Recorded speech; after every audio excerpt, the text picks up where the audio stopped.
Tong Prize in Sustainable Development is awarded to Dr. Gro Harlem Brundtland, the godmother of sustainable development and one of the most respected politicians worldwide. Dr. Brundtland graduated, but she intended to protect human society. I didn't think to become, a surgeon or a clinician. I was thinking about society. I was thinking about public health. In 1975, Dr. Brundtland was offered the position of Minister of the Environment and later elected as the leader of the Labour Party. She became not only the first female, but also the youngest Prime Minister of Norway. Dr. Brundtland was invited by the Secretary General of the UN to establish and chair Environment and Development, which is widely referred to as the Brundtland Commission, in 1983. Under her leadership, the WCED titled Our Common Future in 1987. When I chose the commissioners, I decided there has to be more than half of those commissioners coming. I wanted it to be a global analysis, not a Western-led analysis. For that reason, it was heard. It was heard across the world, and the call for action was very sound. The result of the Brundtland Commission was the 1992 Earth Summit, which initiated the most important agreement for climate change, the United Nations Framework Convention on Climate Change. I've done what I can to spread the message over the last 40 years, and now continue as long as I'm alive, but I'm counting on you, the young people, to really run with the torch. If it were not for Dr. Gro Harlem Brundtland, sustainability may never have made it onto the international political. The Tong Prize recognizes Dr. Brundtland's groundbreaking contribution that has demonstrated the significant impact on the sustainable development of humanity.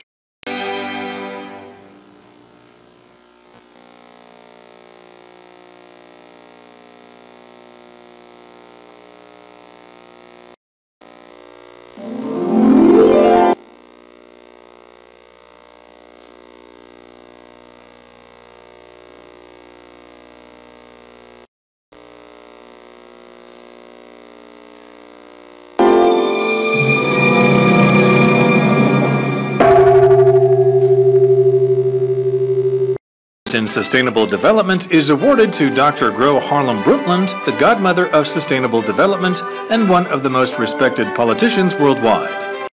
With a medical degree, but she intended to protect human society. I didn't think to become, a surgeon. I was thinking about society. I was thinking about public health, about preventive medicine. In 1975, Dr. Brundtland was of the Environment and later elected as the leader of the Labour Party. In 1981, she became not only the first female, but also the youngest Prime Minister. Brundtland was invited by the Secretary General of the UN to establish and chair the World Commission on Environment and Development, which is World Commission, in 1983. Under her leadership, the WCED published a landmark report entitled Our Common Future in 19. When I chose the commissioners, I decided there has to be more than half of those commissioners coming from the developing world, because I wanted it analysis, not a Western-led analysis. For that reason, the report was heard across the world, and the call for action was very sound. The direct result of the 1992 Earth Summit, which initiated the most important agreement for climate change, the United Nations Framework Convention on Climate Change. I personally have done what I can to spread the message over the last 40 years, and now, as long as I'm alive, but I'm counting on you, the young people, to really run with the torch. If it were not for Dr. Gro Harlem Brundtland, sustainability may never have made it onto the international. The The Tong Prize recognizes Dr. Brundtland's groundbreaking contribution that has demonstrated the significant impact on the sustainable development of humanity.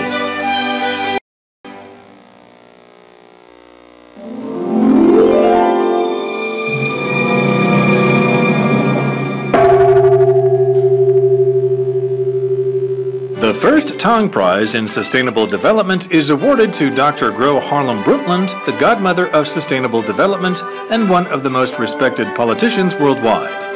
Dr. Brundtland graduated with a medical degree, but she intended to protect human society.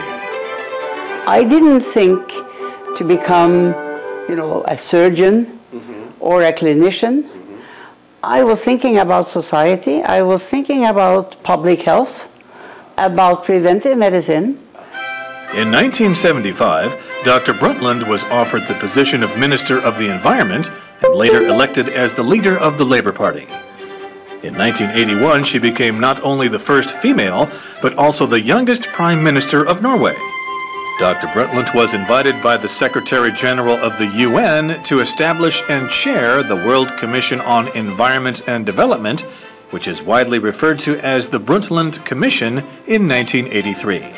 Under her leadership, the WCED published the landmark report entitled Our Common Future in 1987. When I chose the commissioners, I decided there has to be more than half of those commissioners coming from the developing world, because I wanted it to be a global analysis, not a Western-led analysis. For that reason, the report was heard. It was heard across the world, and the call for action was very sound. The direct result of the Brundtland Commission was the 1992 Earth Summit, which initiated the most important agreement for climate change, the United Nations Framework Convention on Climate Change. I personally have done what I can to spread the message over the last 40 years. I will continue as long as I'm alive, but I'm counting on you, the young people, to really run with the torch.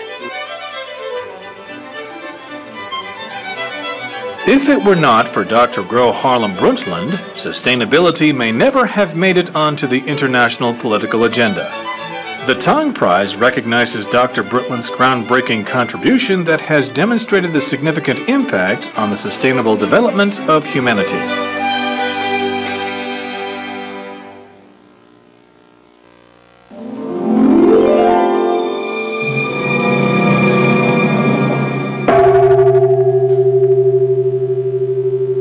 The first Tong Prize in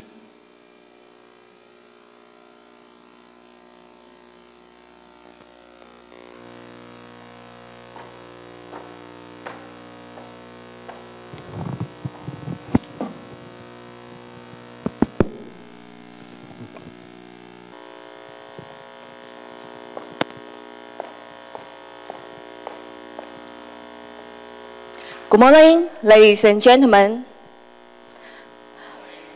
Welcome to National Zhongxin University. It is our great honor to have all of you to join the 2018 Gro Brundtland Week of Women for Sustainable Development. I'm Hui Zhihong, a distinguished professor in Department of Life Sciences and the Dean of the R&D Office of National Zhongxin University. And also, I'm the chair of this conference in Taichung. Sorry. Today, we are honored to have a distinguished scholar, Dr. Yiqing Wang, from National Chengkong University, as our plenary speaker. In addition, one of the 2018 Gro Brundtland Award recipients, Dr. Natisha Duhai from South Africa, and 3 local young women scientists will join us to share their exciting research and experience to us in this conference.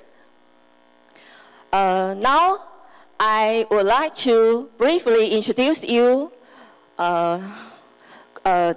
Gro Brundtland and her aims and ideas. Dr. Gro-Brundtland has been a global leader in promoting sustainable development and for the benefit of humanity for more than 30 years. She was awarded the 2014 Tong Prize and provides part of the rewards to promote young women researchers from developing countries to concern and work for the global sustainability as published in Public Health. So, Gro-Brundtland Week is held under the agreement of Dr. Brundtland and the Tong Prize Foundation. Okay, so the first section today is our plenary lecture. Let me introduce you our honorable speaker, Dr. Yiqing Wang. Dr. Wang received her PhD in genetics from Michigan State University in 1993. After finishing her PhD, he came back to Taiwan, spending 2 years to be a postdoc in Academia Sinica, Taiwan. In 1995, she became associate professor in Zhongshan Medical University and was promoted to full professor in 1999. At the same time, she moved to National Taiwan Normal University and moved again in 2006 to National Cheng-Kung University as a distinguished professor. Currently, she is chair professor of National Cheng-Kung University and the president of Taiwan Society of Biochemistry and Molecular Biology. Dr. Wang is a very exceptional woman scientist. Yeah, and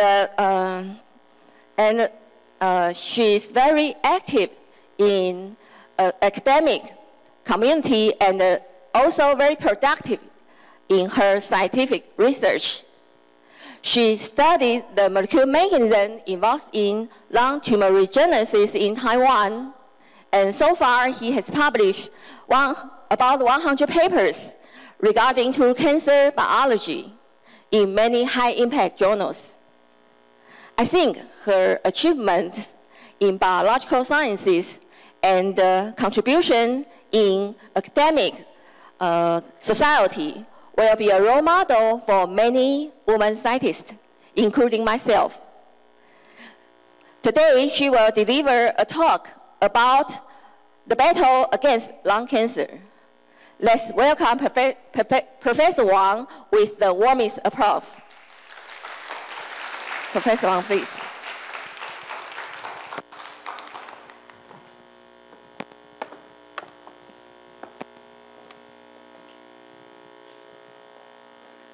Thank you, Professor Hong, for the kind introduction about me and also the history of the Gro-Brundtland Weeks.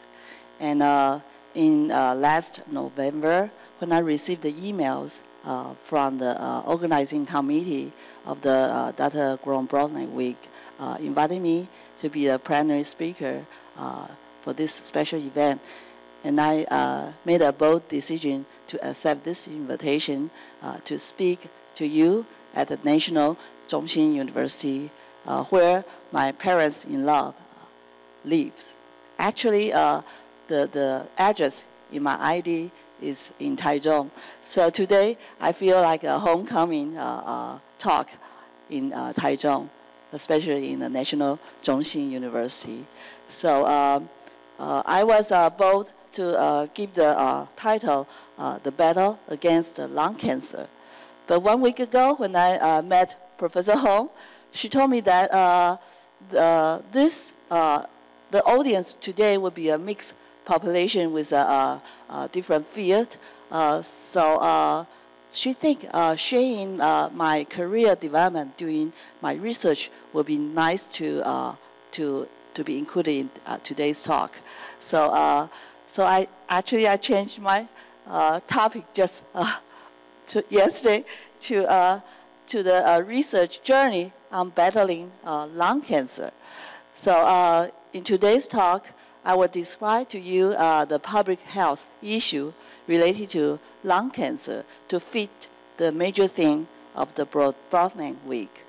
And then I will talk about my research career, the journey of my research career on lung cancer. So I will just talk about a few data focusing more on the turning point of my research. Then I will conclude my talk with what I have observed for the now the new clinician practice to battling lung cancer. So for the introduction, as you can see, the cancer statistic in the U.S., lung cancer is the leading cause of cancer deaths in the U.S. and also in many Caucasian countries. And lung cancer is a very deadly disease because the 5-year survival rate is less than 15% due to the late diagnosis and the aggressive nature of multiple metastasis and the easy to recurrent of the lung cancer. And the situation in Taiwan is no better. You could see the death rate is still increasing in Taiwan compared those in 2015 to those in 2005. So the lung cancer issue is really an important issue to be solved for the health problem issue. And importantly, the lung cancer histology differ between the patient in Caucasians and the patient in Taiwanese. As you can see, the lung cancer can be divided into different subtypes. Small cell lung cancer, in short, SCLC, and the non-small cell lung cancer, NSCLC. And in the NSCLC, you could also see different subtypes. For the patient in Taiwanese, you could see the frequency for the adenocarcinoma, 肺腺癌, is really high, especially in female lung cancer patient in Taiwan. It could account for more than 60%, and for a male, almost 40% in Taiwan lung cancer patient. However, the lung cancer patient subtype, the most frequent one would be the squamous cell carcinoma one. And worth mentioning, not only the cancer subtype differ among Caucasian and Taiwanese lung cancer patients, the lung cancer in the never smokers is endemic in East and South Asia.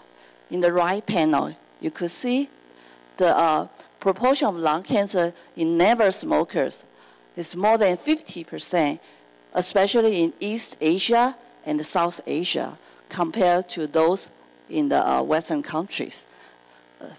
And in fact, in Taiwan, the female lung cancer patients, they are more than 90% of female lung cancer patients are never smokers.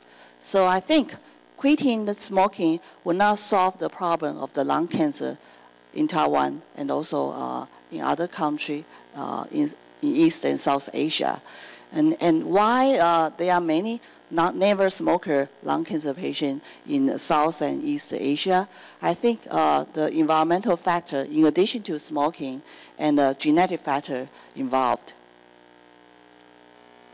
So I would like to introduce you the genetic factors in cancer. So there are genetics and epigenetic alteration in cancer. Actually, cancer is a complex disease derived from the normal cell with a genetic or epigenetic alteration in the cancer-related genes. I will talk about cancer-related gene later. So in the genetic alterations, the genetic alterations compose of base substitution, insertion, deletion, or chromosomal rearrangement. And this gives you one example of a single base substitution C to T, and one example of a single base deletion in the p53 genes. And the single base substitution will result in the amino acid change. If the amino acid is in the important region of the affected protein, it will lead to the activated protein such as activated oncoprotein and the inactivated protein such as inactivated tumor suppressor gene. And for the amino acid change with multiple amino acid changes such as a deletion here, if the deletion is not a multiple of 3, because each codon composed of 3 bases. So if the change is not a multiple of 3, you will have a multiple amino acid change of affected protein. Very likely the protein will be degraded. So for the cancer-related genes, the major cancer-related genes are oncogenes. Another is tumor suppressor genes. For the oncogene, there will be activated mutation or gene amplification resulting in overexpression of oncoprotein.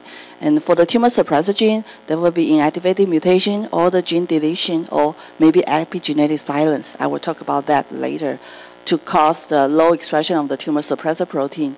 So overexpression of oncoprotein together with low expression of tumor suppressor protein will lead to tumor formation as well as tumor progression. And remember I told you that lung adenocarcinoma is the most frequent subtype of lung cancer in East Asia countries compared to those in Caucasian countries. Even though you do the sequence, the mutation type of lung adenocarcinoma differ among those from Caucasian and East Asia. So you could see those mutations mostly occur in the oncogene. We call them driver genes. For example, in East Asia, the most frequent driver gene mutation is in the EGFR. It's a membrane receptor. The activated mutation will lead to the constitutively active growth factor signaling pathway. And you could see this is the most dominant one in the East Asia cancer patient. But in the Caucasian country, the most dominant driver genes is KRAS mutations. So the mutation types differ between Caucasian and East Asians. Now we talk about epigenetic alterations. The most major ones are the DNA methylation and chromatin modifications. As you can see from the figure below, the DNA hypermethylation and the chromatin histone protein modification will lead to condensed chromatin. And this situation will result in gene silencing. And we call it epigenetics because those epigenetic alterations will change the gene expression pattern without changing the DNA sequence of affected genes. In this case, the gene will not be expressed. However, the gene sequence will be still Y type. So we call them epigenetic alterations. And this epigenetic alteration will mostly occur in the tumor suppressor genes. And all of the genes will have 2 alleles, one from mothers, another from your father.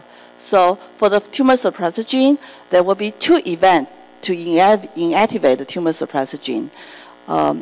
The first event could be the loss of the chromosomal region in one allele, and the second event could be a mutation or DNA methylation or compact chromatin structure affected the second allele. So I highlight those epigenetic ones in red for you. And in the cancer cell, there are local hypermethylation in the tumor suppressor gene and the DNA repair gene. I will talk about DNA repair gene using one of the study in my lab to describe to you how the epigenetic change affected the repair gene expression. So you could see there are many different genes will have local hypermethylation in different cancer types at different frequencies. Some of them, like the blue one here, will be methylated in different cancer types. But some of them, like a pink and gray one here, are unique to specific cancer.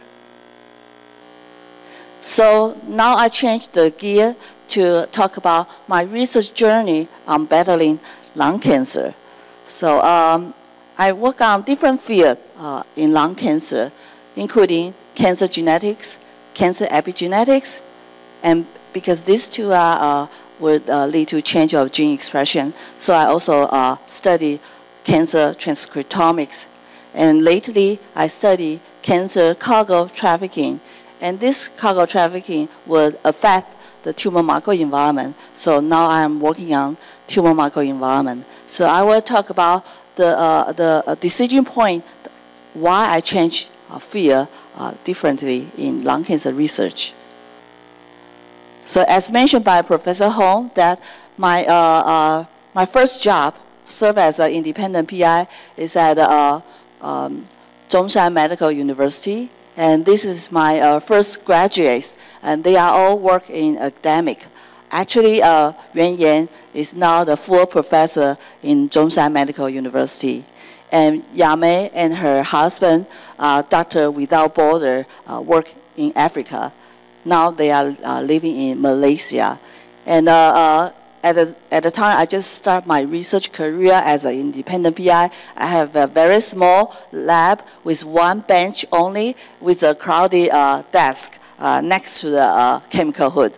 So it's okay. As long as you have good idea and with good student, you could still do good science. So at that time when I start my career, my own career, remember I got my PhD in genetic department of Michigan State University in US. Actually, I analyzed gene mutation in genes in skin cancer.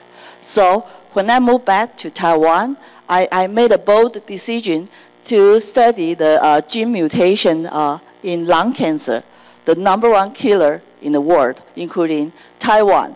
So you will see this is a very competitive field. There are many competitors out there in the world. So I'm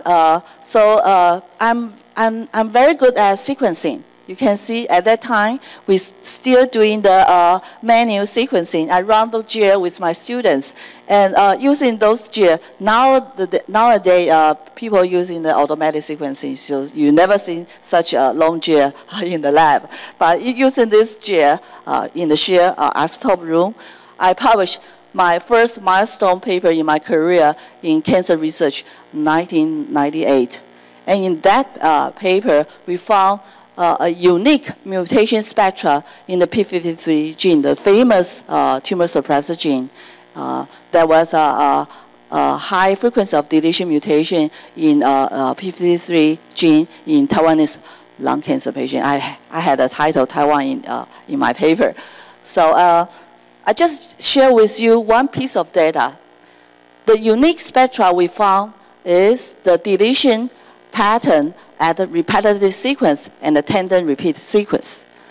So you could see out of the 11 patients with the p53 mutation, 7 of them had deletion in the repetitive sequence, such as patient number 2. You could see the deleted G in the bracket is located in a round of Gs.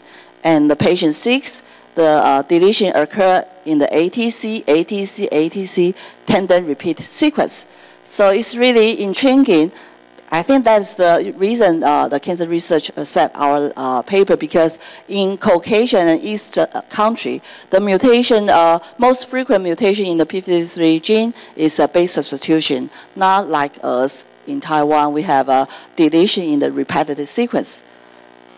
But the story didn't end there. I would like to know the origin of the mutation of those repetitive sequence. So I searched through the literature. I found that the deletion could occur in the repetitive sequence during the replication misalignment, like this situation here. So misalignment will cause the gene deletion or insertion, especially in the repetitive sequence. And one readout for this mutation will be microsatellite instability. That is what I found in my clinical cancer research paper in 2000. And but the reason for the genomic instability, like microsatellite instability, could be caused by either polymerase error during replication or the defective mismatch repair. So at the time, I want to pursue further the mechanism due to the defective mismatch repair. I moved to the National Taiwan Normal University, 师大生科. And this is my student, my lab, my colleagues, and my office. So it's quite large. So I have so many great students there.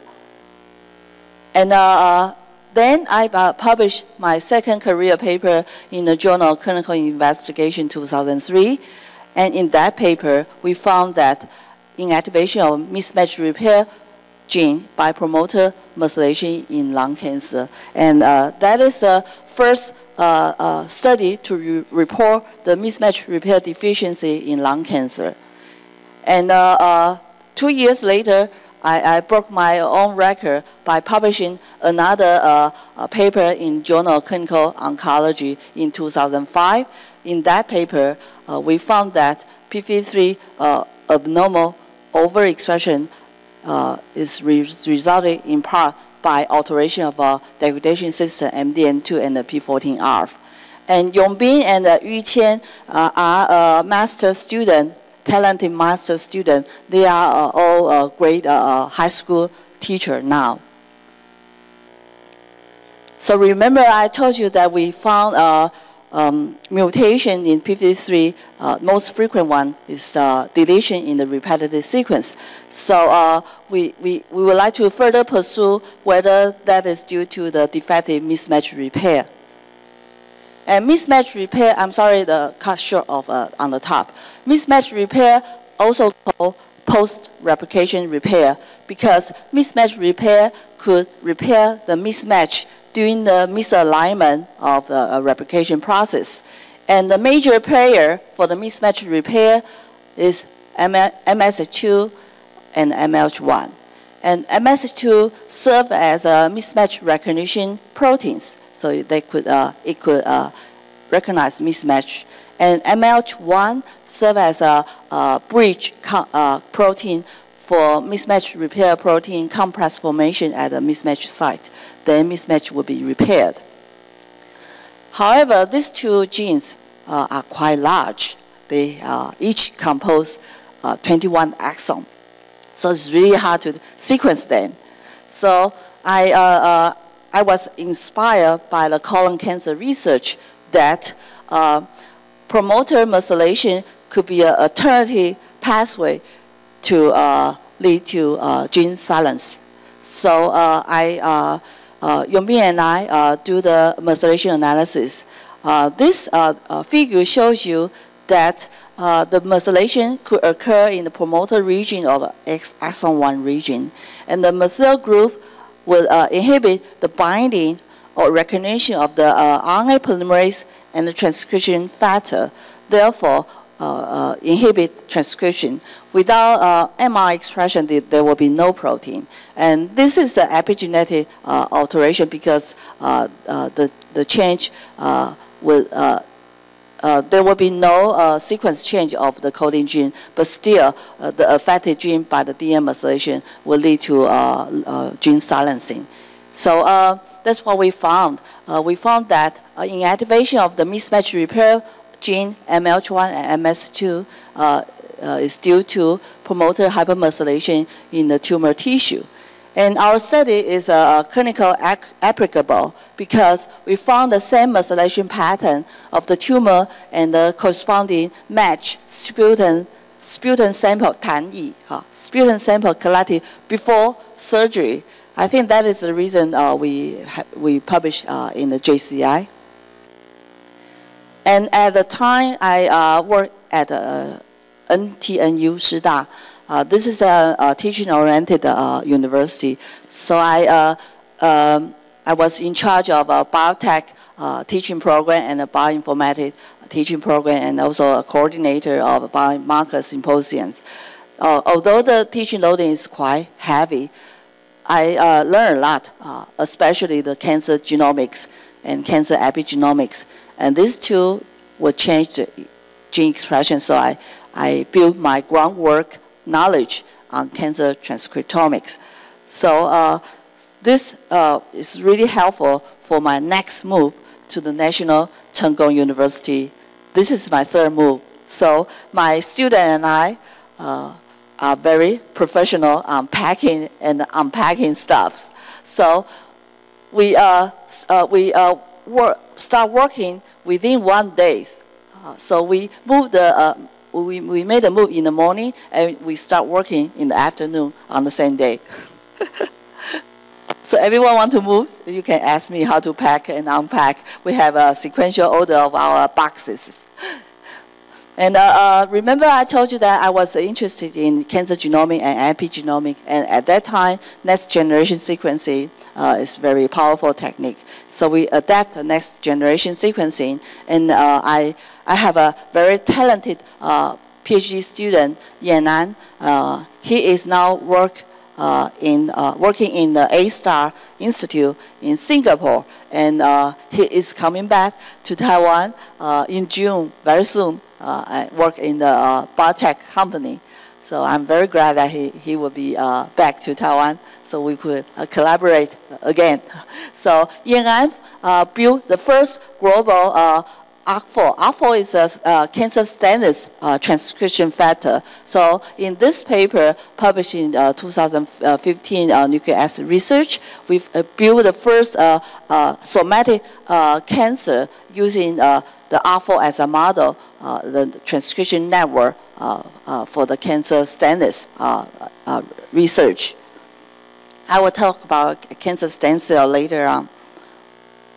And so we have an interest about transcription. So using the array CGH study, my PhD student Fang Yi, Jie Yu, and Shen You worked together. We discovered a novel oncogenic transcription factor, Zinfinger 322A.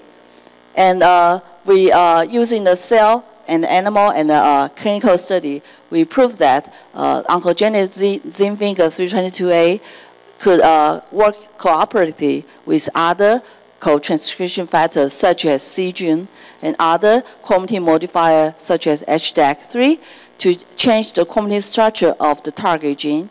And for the oncogenic gene, cyclin D1, for the tumor suppressor gene, PP3, Zinfinger 322A will upregulate the cyclin D and downregulate the PP3, therefore lead to the tumorigenesis in lung cancer.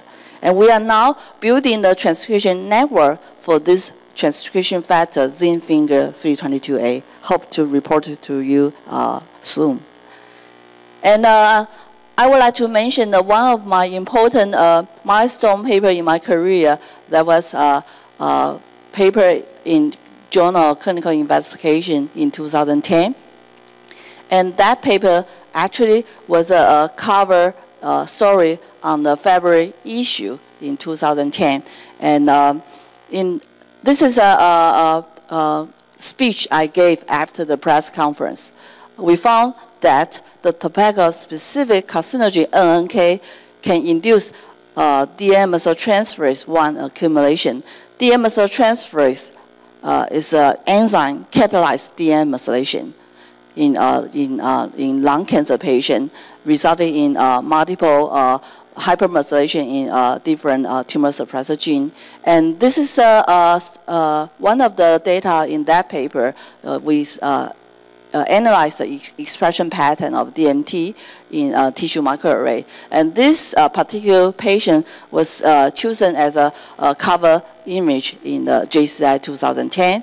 And in this image, we performed the immunofluorescence of the tumor taken from, in this case, a smoker lung cancer patient. And DMT1 is an enzyme catalyzed demethylation. We label the DMT1 in green color. You could see in this smoking lung cancer patient, the DMT1 is highly expressed in the nucleus. The reason why the DMT1 is overexpressed in the nucleus in this smoking lung cancer patient is because the degradation enzyme E3 ligase beta-TRCP was excluded to the cytoplasm, therefore leading to the substrate DMT highly expressed in the nucleus. Therefore, the patient will have a multiple hypermethylation in different genes. So I will just use the model to telling you the story we found. DMT is the enzyme catalyzed the demethylations, so this is a very important enzyme. So the in normal cell, the basal level for the DMT1 remain low. The half-life is short. That is because in the normal cell, DMT1 is highly regulated by the phosphorylation ubiquitination mediated protein degradation process. So the DMT level will remain low in normal cells. However, if you are a smoker, the cigarette carcinogen such as NNK will induce the cancer signaling to abolish the regulation process of phosphorylation ubiquitination process of DMT1. And making things worse is the E3 ligase beta-TRCP label in blue color will be shuttling to the cytoplasm. So therefore, DMT will be highly accumulated in the nucleus and perform the bad job by hypermethylated of multiple tumor suppressor gene. And this will lead to the tumorigenesis. And very often, those patients will have very poor prognosis, meaning that they will die very soon after diagnosis as a lung cancer. So among those hypermethylated genes, we found an interesting gene named REB37. And REB37 was downregulated by the promoter hypermethylation, and especially for those lung cancer patients with metastatic nodules. And meaning that because it was downregulated by promoter hypermethylation, so there could be a metastasis suppressor. And REB37 is a astrocytosis mediator. So astrocytosis 胞土作用 lead me to change my field from cancer biology to cell biology. So not many of you are familiar with Reb trafficking, so I will use this cartoon to share with you that Reb protein belong to a big family composing of more than 60 of different Reb protein. And those Reb protein located and distribute in different compartments inside of the cell. And they could mediate the physical, non-power 运输, physical trafficking among different compartments or different organelles. And this Reb protein, those Reb protein are membrane-attached protein. So they will attach to the physical membrane. The REB37 is labeled in blue color here. So inside the vesicle, there are cargoes, 货物. The cargo could be protein or RNA or other lipids. And REB37 is an important mediator for the cargo and vesicle transportation. And REB37 mediates the cargo and vesicle transportation from the transgorge network to the plasma membrane. And two of the cargo we identified so far is TIM1 and TSP1. They could inhibit the cancer metastasis and the cancer angiogenesis, 抑制癌症转移跟血管新生. Therefore, without REB37, those cargo cannot be secreted out to the tumor extracellular compartment. Therefore, the patient without REB37 will have a high frequency to be metastasized, then die very soon after diagnosis. So, 2010, a young brave man, Zhong Han, came to me, say he wanted to do the cancer research study with me. So I gave Zhonghan a challenging project because at that time we just sequenced and cloned the human Rab37. So in the NCBI database, the human Rab37 sequence is deposited by my lab. And that time we don't have a good antibody. But Zhonghan spent a lot of time to produce antibody, and he used antibody to do the proteomic, different proteomic data set to identify potential cargo mediated by Rab37. Then he validated the cargo by image analysis, including the transmission in electron microscopy and confocal or real-time cell biology technology. And then he after validating the cargo, he performed a cell, animal, and patient study to confirm that the Rab37, together with the cargo, function as an anti-tumor suppressor gene.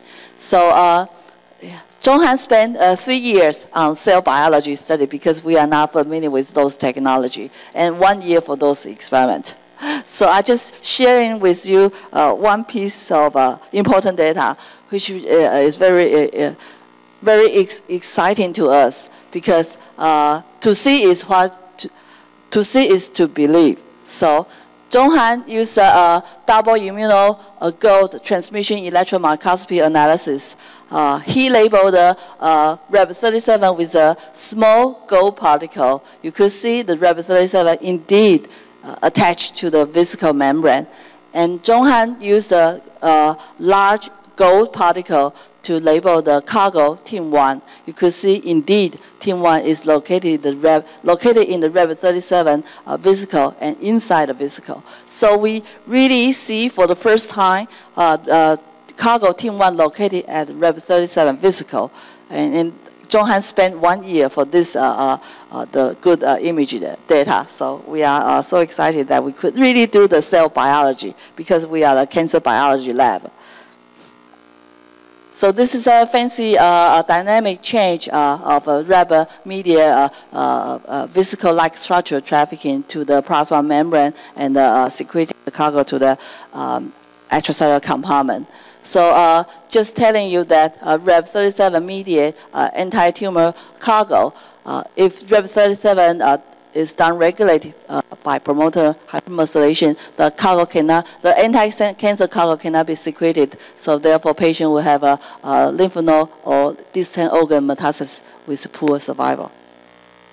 And the paper was published in Nature Communication 2014, and this is the co-author. I would like to share, acknowledge them because they came from different institutes in Taiwan. This is a integration study. And in last year, my talented postdoc Hong Tai, he found that another Rab cargo, thrombospondin, it is an anti-angiogenesis factor. So Rab-mediated anti-angiogenesis factor to inhibit the angiogenesis, 抑制血管新生, therefore inhibit metastasis.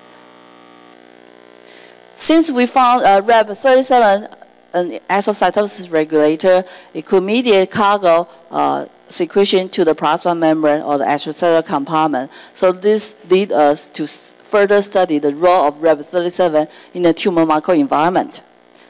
As you can see, the tumor mass is a heterogeneous population composing of a tumor cell like a blue one and brown one here, as well as microenvironmental cells such as macrophages or T cells.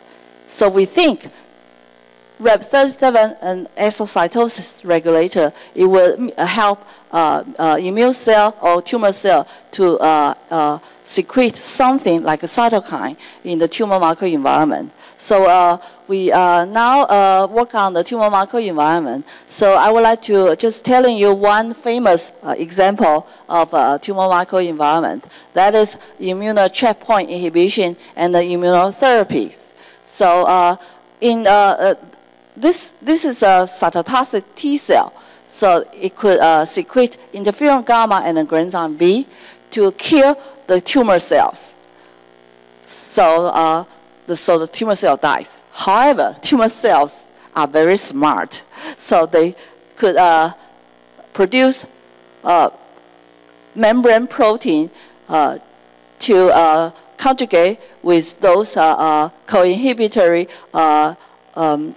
receptor like PD-1 or CTLA-4 in the T cells. By conjugation with this inhibitory receptor of the T cell, this will lead to immuno checkpoint inhibition. Therefore, the T cell lost the function to kill the cancer cell. Therefore, tumor cells continues to grow. But lately, recent advance on the immunotherapy by blockade of the tumor immuno checkpoint inhibition by using the anti-PD-1 antibody or anti-CTLA-4 antibody.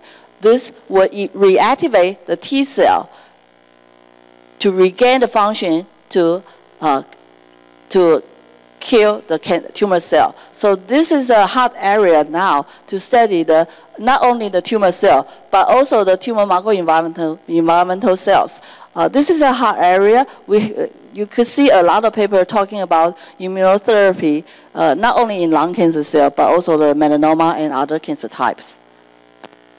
So we have formed a team to study the Reb37 function in the immune cell, not the cancer cell. The environmental immune cells such as macrophages or T cells. I hope I can report to you what we have found for the Reb37, the role of Reb37 in those microenvironmental cells. And I would like to end my talk by telling you the current practice for precision cancer therapy. And the precision medicine, 精准医疗, is an individual medicine, 针对个人的精准医疗. The idea is we could obtain the biopsy from the cancer patient and perform the molecular profiling, including the genomic or epigenomic profiling. So you could see every single patient, the signature, genetic or epigenetic alteration signature for every single patient. And such molecular profiling could be done by the biopsy implanted to the mice or the derived cell line or IPS. So using this signature, you could develop drugs to target those alteration genes. Then you may have an individual precision medicine to help treatment of the fatal disease such as lung cancer. And in addition to the precision medicine using the molecular profiling to gain the alteration signature for each individual patient, scientists are now, together with physician scientists, basic scientists, and pharmaceutical company, we are now do the smart targeting on cancer stem cells and the tumor microenvironment. So in the upper panel, you could see this is a tumor. The blue one is the regular cancer cell. The brown one is the cancer stem cells. This is a specialized population of cancer cell. It gained the property to self-renewal, and it could overcome the cytotoxicity conventional therapy. Therefore, the cancer stem cell would relapse as a secondary cancer, so it will resist to the cytotoxic conventional therapy. In addition to that, the cancer stem cell could intravasate to the blood circulation, 进到血液循环系统. Therefore, there would be a lot of distant metastasis. But nowadays, we are developing the anti-cancer stem cell therapy together with tumor microenvironmental therapy. So with this smart combination therapy with the conventional cytotoxic, hope that there will be no primary tumor and no metastasis for the patient treated. So in conclusion, I think the implementation of a precision medicine with the immuno checkpoint blockade and also the targeting to the cancer stem cell and the tumor microenvironment we may make the lung cancer become a chronic disease. So like here, actually, even you are the lung cancer patient, each patient will have a different genetic, epigenetic alteration profile. So if you have a precision medicine, you do the sequence analysis. If you find particular this patient have a EGFR mutation, you could use EGFR inhibitor like tyrosine kinase inhibitor. There are many generations of different tyrosine kinase inhibitor could be used for clinic. And some patients may have a DMT overexpression. You could use anti-DMT inhibitor for those affected target. And together with the smart therapy of anti-cancer stem cell or anti-tumor microenvironmental strategy, with this smart therapy, you may cure the lung cancer. So my answer to whether we could win the battle against the lung cancer, I think yes, it is possible. People are still working on it, and we make the progress little by little, and hope 5 or 10 years later, we could really make the lung cancer become the chronic disease. We may not cure the lung cancer patient or other cancer type, but we can make it a chronic disease. We live with that, and we could make it, we could still survive, although we have a cancer. So I would like to acknowledge those clinician scientists who helped me to do those cancer research. I'm not an MD, I'm just a PhD, but with those collaboration, we could do really the translational research. And importantly, I have my dream team from Zhongshan Medical U to Shida, then NCKU. So I met my research journey as a dream path. So I would like to share with you that encouraging you to build your dreams on the strong point of your knowledge or your personality. And you could further pursue your dream by overcoming those failure and fears. Then finally you could achieve your dreams by sharing your dreams with others. So I know it's a hard and difficult path to fighting, not cancer, fighting about your daily life. But I hope my experience sharing with you today will encourage some of the youngest as well as a PI, to build your dream and fulfill your dream. Hope your dream comes true. Thank you. Thank you. Very, very impressive in lung cancer from Dr. Wang's lab. So, any questions from the audience? Any question? Okay, please.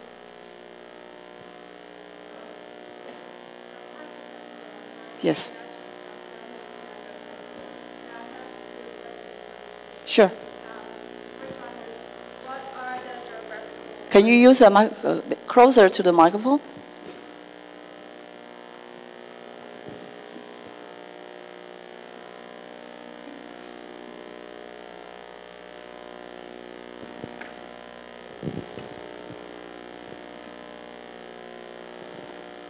Okay.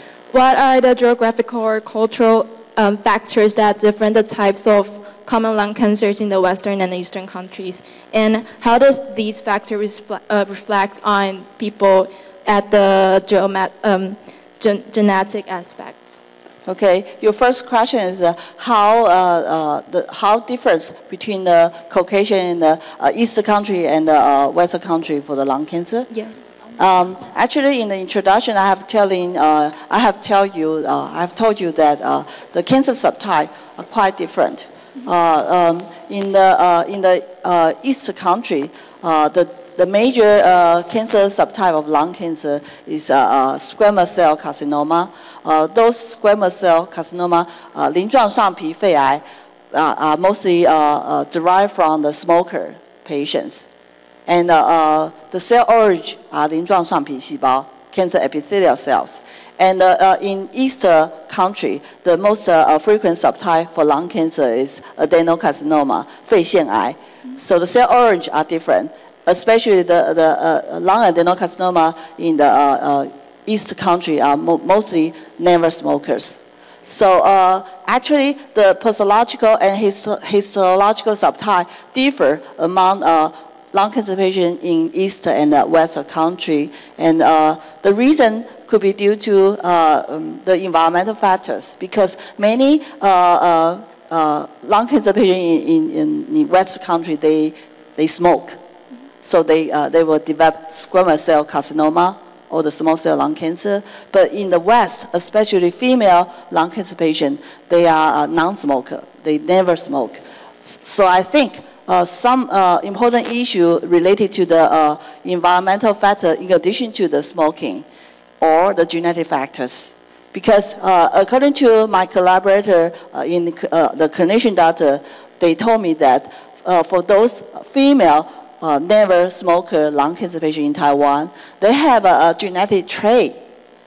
They often occur if the patient, the affected patient diagnosis as a never smoker lung cancer patient. If you do the survey for the family history of the cancer, you will see in that particular family history, they have a cancer, maybe not lung cancer, but mostly lung cancer, or maybe other different cancer occur in that particular family. And for those never smoker lung cancer patients, the major driver gene is EGFR, a protein on the cell membrane. Is a growth factor receptor. So if the mutation in the EGFR, they could induce the constitutively active 过度活化 of the EGFR receptor, and it will send the growth factor signaling without growth factor. So the affected cell with the EGFR mutation will continuously proliferate, then become precancer lesion, then the cancer lesion, then they will, during the tumorigenesis process, they could gain other alteration in other genes, other cancer-related genes, so make it situation worse, become metastasis. They will have a lot of distant metastasis, different organ. So it's a complicated issue. So now we have a next generation sequence technology. We could know what is the genetic background to cause the differences between patients in East and South and the West countries. Okay, thank you. Thank you.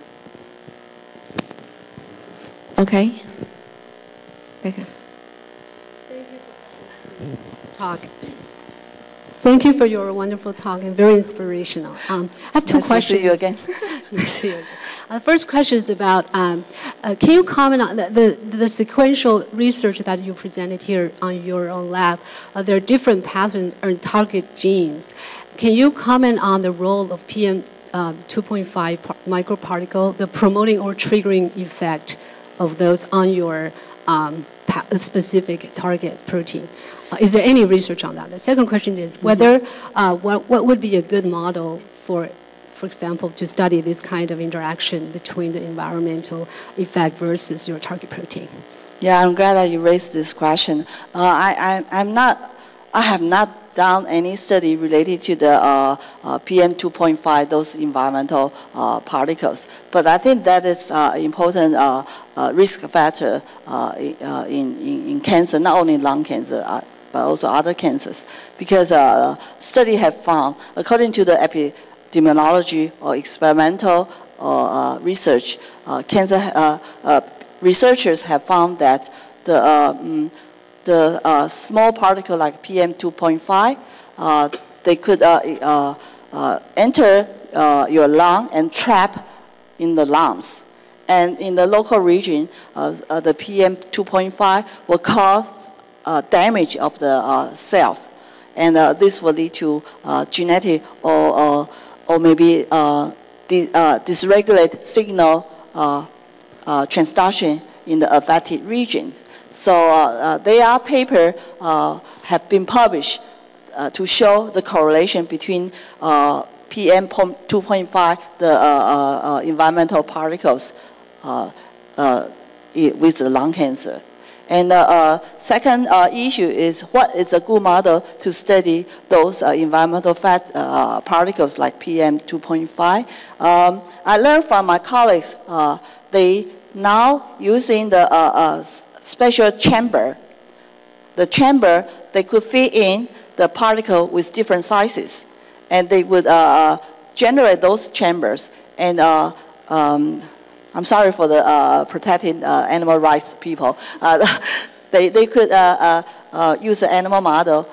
They could make the animal model in those particular chamber, and they could maybe to induce a tumor more quickly. They also could provide a tumor initiator like a carcinogen, then to see the consequence of a tumorigenesis induced by those small particles. Thank you. Yes. Okay, please. Nice to see you. Thank you, Professor Wang. Your wonderful talk. Thank you. I have two general questions about your talk. The first one is about circulating cancer cells. And they are not only for vesicle cargoes, but also exosomes like this. And how about your study do the same RAP37 also affect exosomes or something else? This is the first one question. And then the second one is about immunotherapy right now. And since we know last year, FDA already posed the PD-1 antibody therapy to some cancers. So how do you think about immunotherapy right now for the advantage or disadvantages? Okay. This is also a very important question. Literature, they are a hot area study the circulation cancer cell, 在血液循环中的 cancer cell. And one subfield for those circulation cancer cell is the circulation exosome. 包吐出去的囊泡可以在血液循环当中循环。And RAP37 is a mediator for the exocytosis. And I wanted to study the role of RAP37 in the exosome biogenesis because the sister protein RAP27, not 37, RAP27, A and B are involved in the biogenesis of exosome. And exosome has been shown by many labs that cancer-derived exosome have multifunction. One is serving as a biomarkers because inside the exosome, 包土囊泡, 包外囊泡, they are cargoes. And you could if you can collect enough exosome, you could do the sequence for the content of the exosome. They are report showing that non-coding RNA, microRNA, or specific cargo protein in the exosome correlate with cancer metastasis. And another issue that not only the biomarkers, you could, exosome now has been used as cancer delivery machinery because the cancer-derived exosome would, if you do the co-culture system, using the exosome containing medium to the normal cells, the normal cell will become transformed by receiving the component secreted by the cancer-derived exosome. And so meaning that exosome could be either secrete something or maybe fuse with the recipient cell, then enter to the recipient cell. So another field of study to use exosome as a deliver mechanism because those are driven from your own cells. So your second question is how about my opinion or my thought about immunotherapy? I would say immunotherapy would be quite important because immunotherapy you could awake those immunosuppressive cells by immunotherapy. Like this, so the immune cell will be reactivated to do the anti-tumor effect. However, not many people are responder to the immunotherapy. So I think this is a new field. There must be other co-inhibitory signal on the T cell playing role with interplay between the immune cell and the tumor cell need to be found. So people are now studying very hard to find alternative. Now the PD-1 and CTLA-4 antibody now can be used in clinical. But many of the clinician doctors actually use them as a combination therapy with target therapy or the conventional cytotoxic therapy. By the way, immunotherapy is quite expensive now. But still, if we could find more of the receptor or more of the environmental security cytokine, for example, in my lab, we are now studying the cytokine in the tumor microenvironment. If we could find the reagent to activate those toxicity cytokine, we could have an alternative immunotherapy in addition to the PD-1 and CTLA-4 antibody used in clinical now. So I think that we will have a lot of work to do, and many more novel therapeutic strategy will be developed. Okay, just one more question. May I have a question for you? Sure. Yeah, do you think, as we know,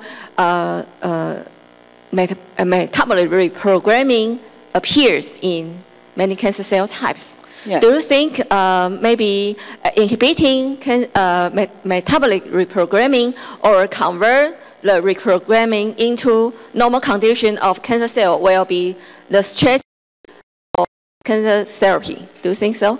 I think so, because in my lab and also other lab, there are papers published that, for example, the cancer stem program change compared to the regular cancer cell. And many metabolites have an inhibitor for them. So maybe the anti-metabolites or reprogramming of the metabolism switch back to the normal metabolism would be another strategy to overcome cancer. Yeah, because it might be more cheaper than immunotherapy. Yes. Okay. Thank you for Professor Wang, and we prepare a gift for, oh, great. for her. Thank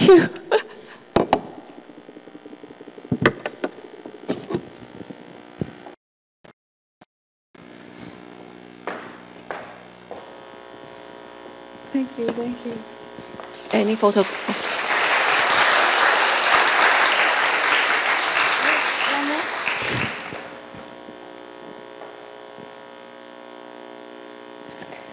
Thank you. And another gift is the best coffee in the world, made by NCHU to congratulate her great achievement. You know, I love coffee. I need to drink coffee every day. Thank you. Thank you. Professor Hong. Thank you. Thank you. So let's continue the next section, and I will transfer my microphone to Dr. Kai Rongji.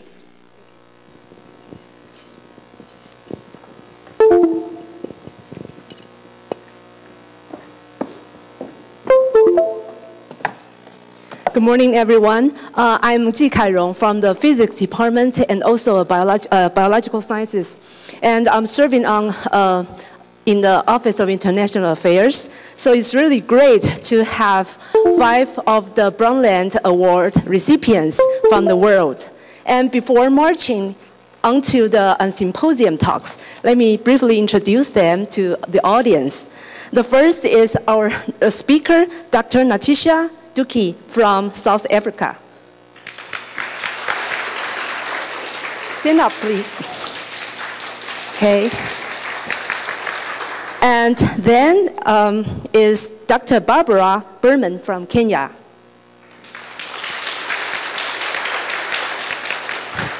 And Dr. Salva Pravina from Malaysia.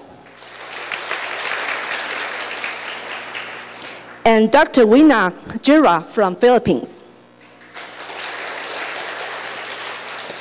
And Dr. Neha Dahiya from India.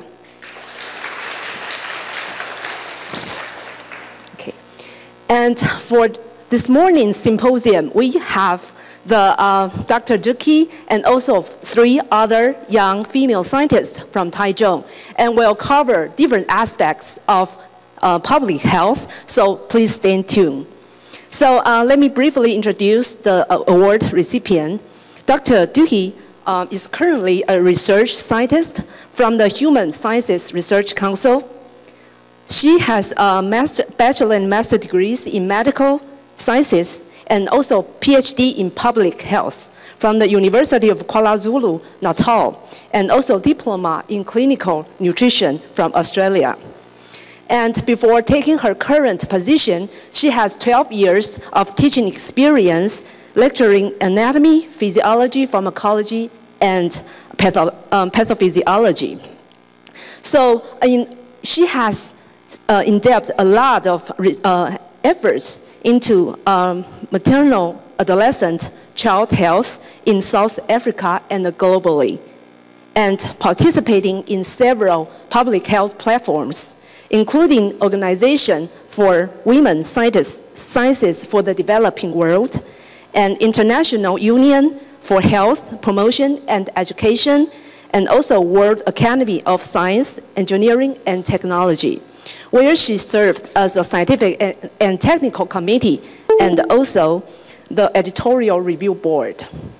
So today she will share with us one of her 2 research subjects on the obesity pandemic, the role of school in preventing childhood obesity. Let's welcome Dr. Duki.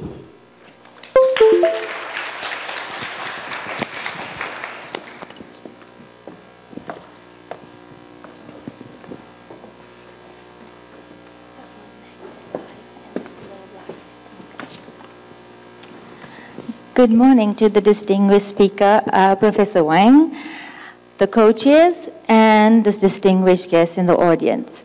As you can see, I'm going to give you a brief window into my current research, which is the obesity pandemic, especially in schools in South Africa. A brief background. Overweight and obesity is the current and most prevalent global nutritional problem. Globally, there are 1.9 billion overweight adults, of which 650 million of these are obese. In terms of children and adolescents, 5 to 19 years of age, there are 340 million who are overweight. Ranging from 1975 to 2016, there was a worldwide prevalence of obesity that tripled during this time. However, much effort has gone into eradicating this problem in terms of the Sustainable Development Goals, especially SDG 2, which focuses on improving nutrition, health, and ending malnutrition in adults as well as children. Maintaining good health and well-being, the focus of my research predominantly is healthy eating, which is nutrition, and physical activity. And obviously, weight gain in both children and adults is a major public health concern, especially in South Africa currently. As you can see, the focus of my talk will be on SDG 2, which is zero hunger. Currently, South Africa is experiencing a dual problem of having many people go hungry daily, as well as malnutrition problems, which are purged by undernutrition and overnutrition. In 2013, South Africa fared really badly, being the 5th country with the high obesity risk index. You can see that it's highlighted in red with an extreme risk. Nothing has changed 3 years later in 2016, and I'm sure 2 years later in 2018, things remain the same. South Africa has done quite a few national surveys. However, because of funding, because of change in the different fields of study. People have moved on, scientists have moved on, and we've had a bit of stick in terms of national surveys. However, I will comment on one of the surveys, which was the South African National Health and Nutrition Examination Survey that was done in 2012, which is the last national survey that provides some stats and analysis for us in terms of overweight and obesity. So this survey was actually important as it addresses the National Department of Health's priority health indicators in terms of non-communicable diseases and with a specific focus on overweight and obesity. So from that study, they found that there was an overweight prevalence of 24.8% in females and 20.1% in males, of which the obesity prevalence was shown to be higher in females compared to their male counterparts. In children, it was quite sad to note that the overweight prevalence in females was quite high in females, and again, obesity prevalence was very high in females, almost reaching global levels. So an overall aspect of overweight and obesity in South Africa as of 2016 showed that females are with 68% of overweight and obesity, while we have men at 31%, and this dictates to 1 in 5 women having a BMI of over 35%. In terms of children, in South Africa, it's 13%, while the global overweight average is only 6.1%. So you can see there's a huge problem in South Africa, which is actually double the global average. So the future does look a bit bleak at the moment if nothing is being done about overweight and obesity with regards to children in South Africa, or at least by 2025 nothing is done. So one of my original studies in 2014-2015 focused on children, but I used a small age group, which was 0 to 59 months, or newborn to 5 years of age. And I chose this district here because it was poverty challenged, very rural. They do not have access to clean water, electricity at times. So I felt that this is what was needed there to see if there was any contributing factors as well.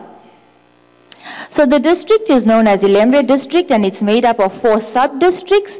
And we found that the overweight was the highest in this sub-district known as Mandeni, where it was 15.4%. And then the obesity was highest in this area here, which is quite known as deep rural, because it's quite difficult to get to these regions by transport. You would have to walk there, and it's vast lands.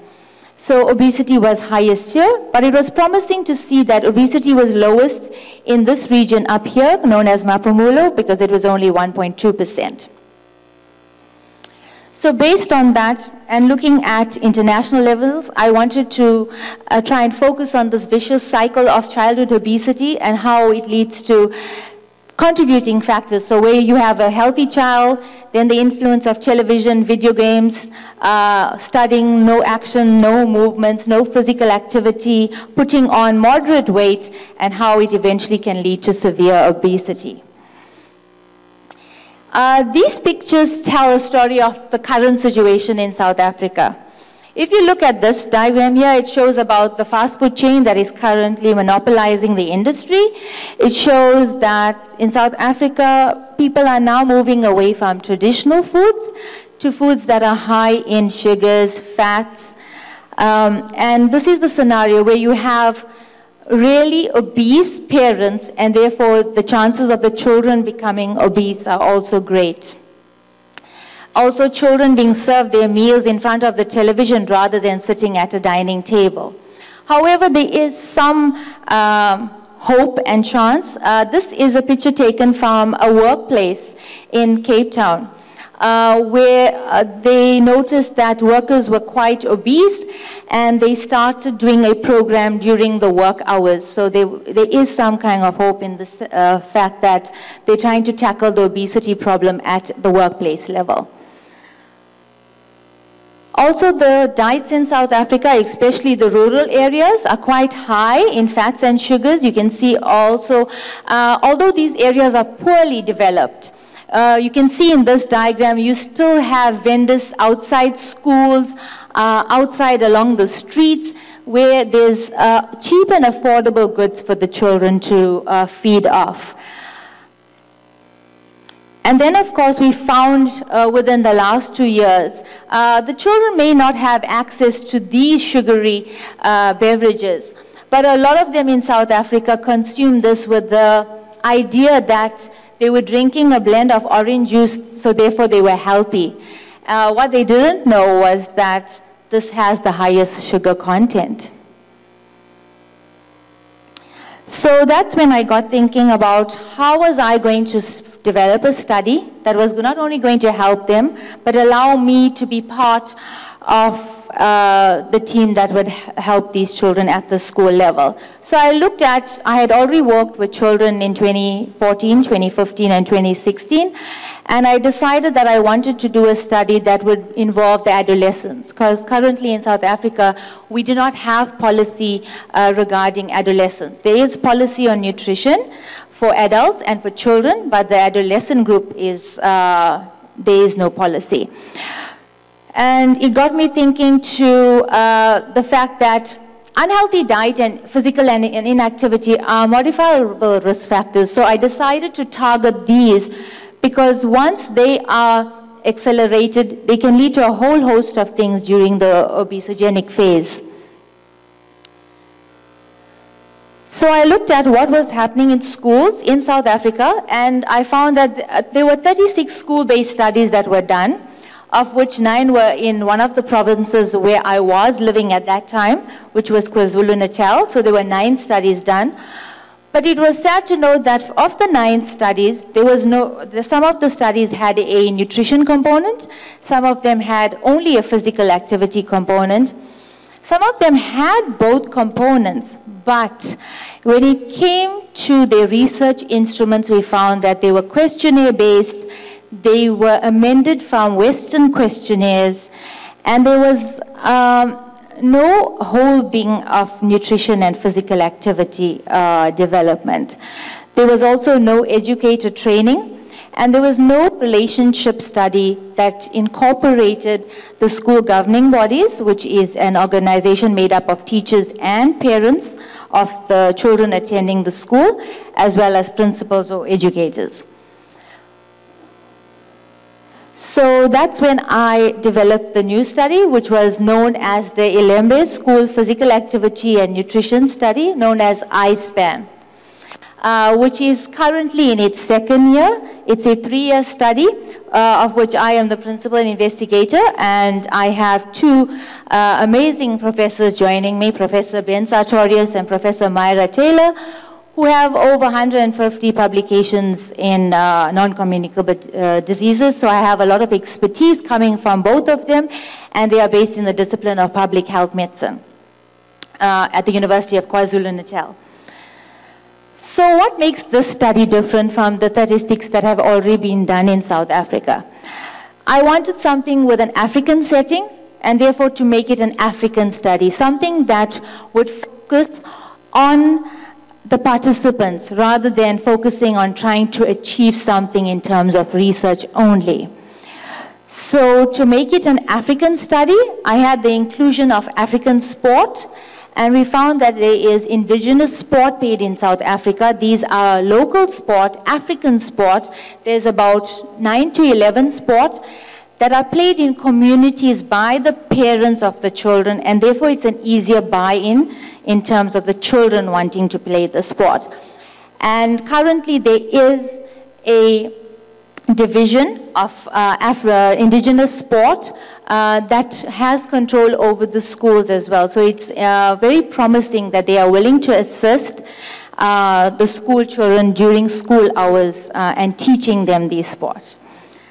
So the study duration, as I said, is 3 years, and we're going to also focus on foods relevant to the South African setting. There has been one study that has been done so far that was done in 2016, but the focus of the study did not show foods relevant to a South African setting, and neither was the incorporation of the indigenous games. So we will be doing a combination study that focuses on the nutrition, the physical activity, anthropometry, looking at their BMI, as well as their weight for age, which will show us whether there is a burden of stunting as well. So why the school? We decided that we had already worked with younger children. There is a few studies that have been done with adults, but nothing with the group that I specifically wanted to work with, which was the 9 to 15-year-old group.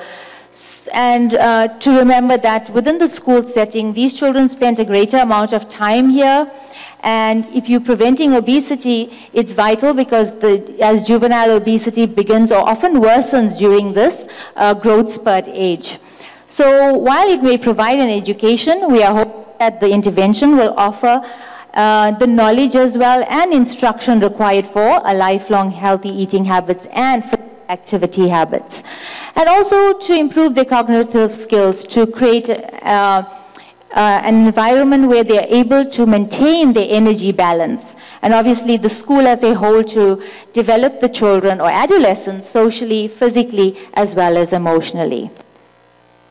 So the aim of the study is the effectiveness of school-based interventions that target nutrition and physical activity in children and adolescents 9 to 15 for the prevention of overweight and obesity.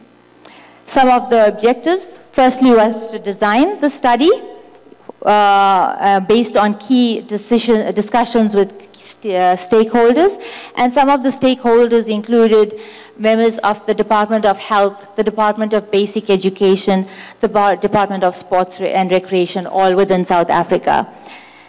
And then we want to implement the study at randomly selected schools in this district, as well as to do a post-evaluation to assess the effectiveness of the intervention study as well. And we're hoping to do this after a 1-year period.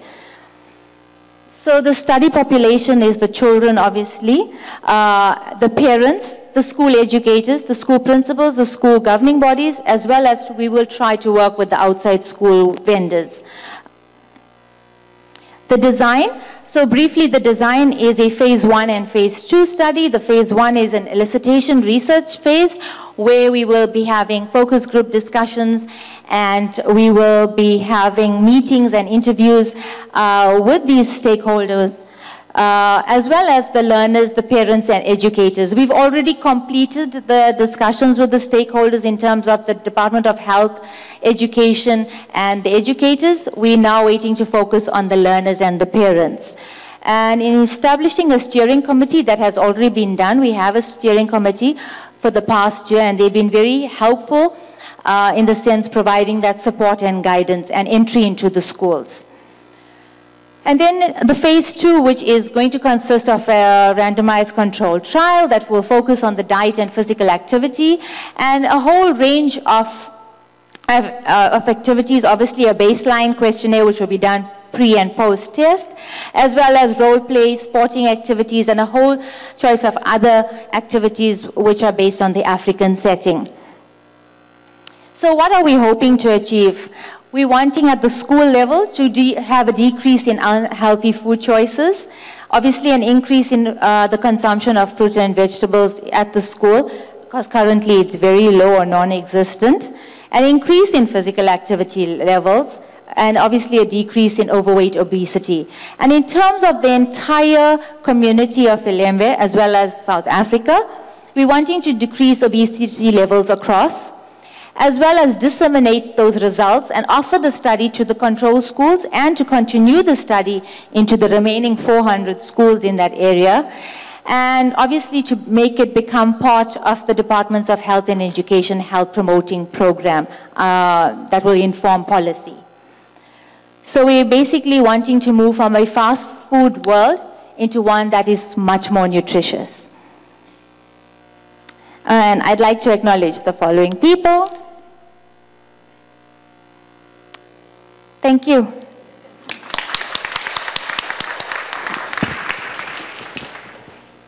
Okay, any questions from the audience or from the recipients, award recipients? obesity has been a global issue, so it's really related to our daily life. So any experience would like to share with the audience? Yeah. Yes? Dr. Dookie, I learned a lot. So you mentioned that in the Mandani area, the obesity and overweight is a big issue there. So my question is, whether the food consumption or the type of the food there differ from the other region in South Africa?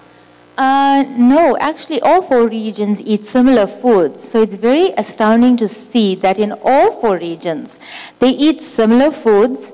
The children at the schools receive the same meal from the school feeding program, yet the obesity is highest in a place like Ndwedwe. And you would think that because they have limited access to transport and walking more, that they would be fitter, but they are not.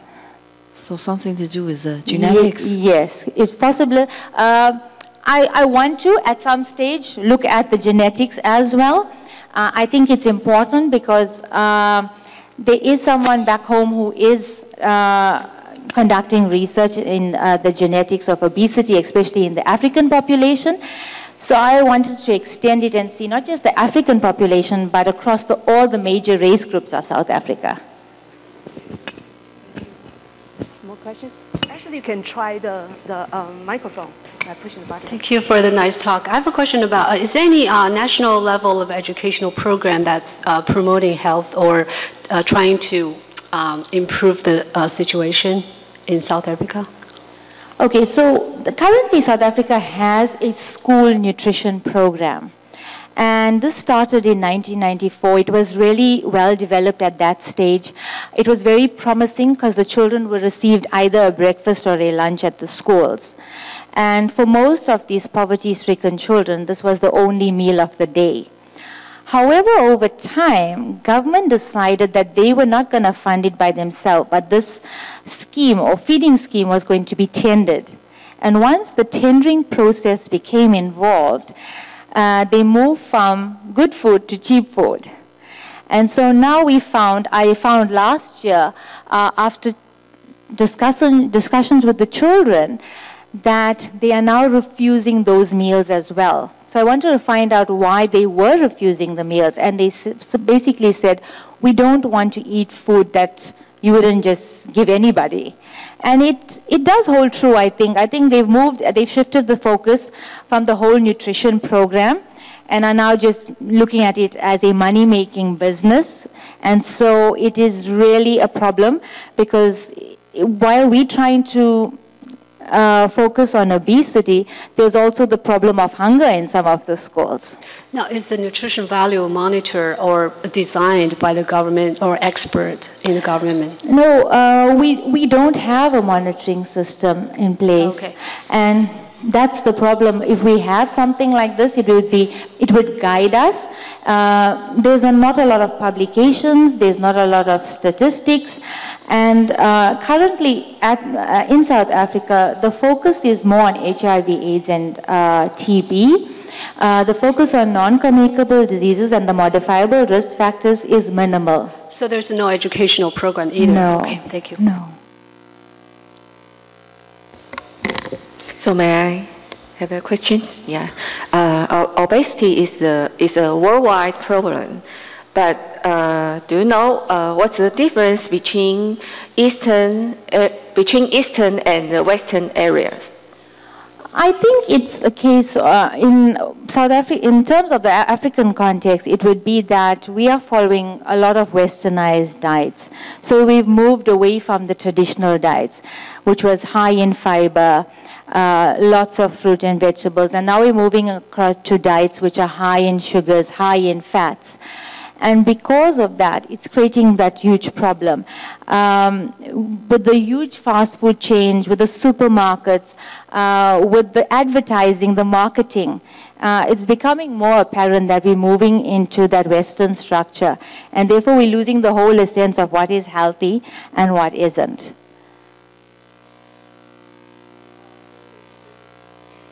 Duki for the wonderful talk. Thank you. And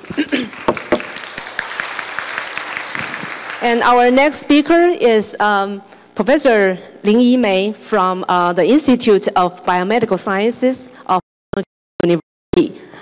Professor Lin is an expert on molecular genetics and will share with us about her work on differences in the effects of genetic variants on the risk of human complex diseases.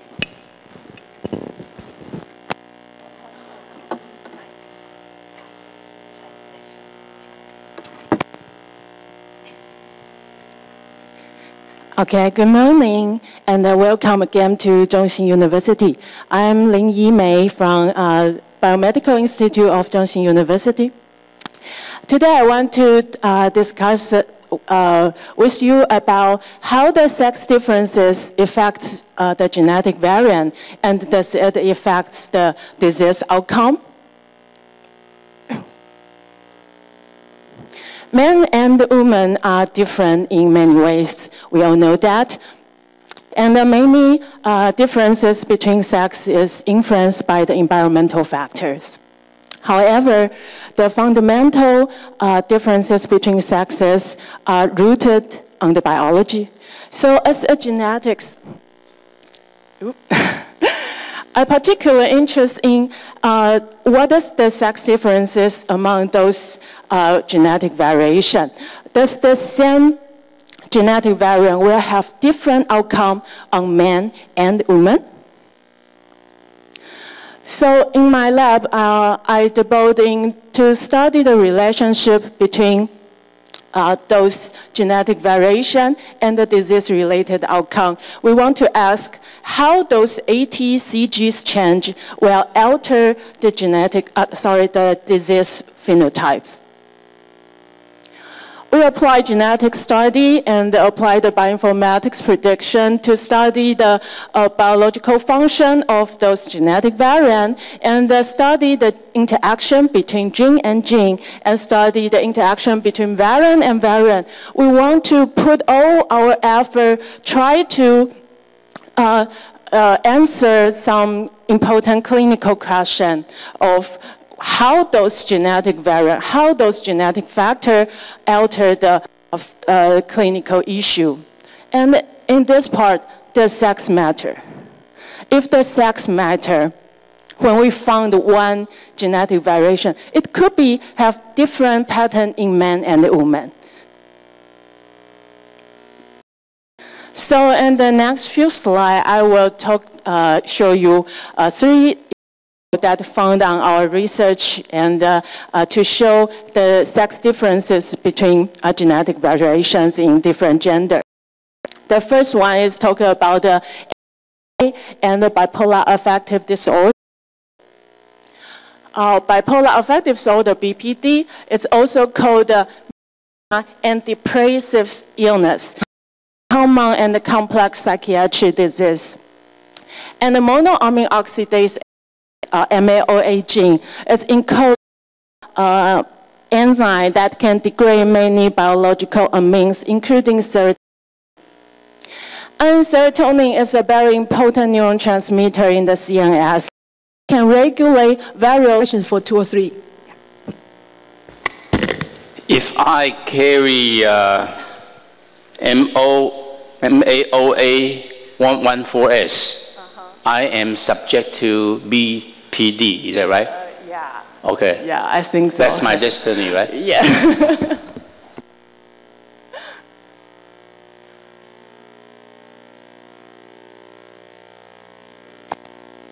Yeah, a key word from your talk, serotonin.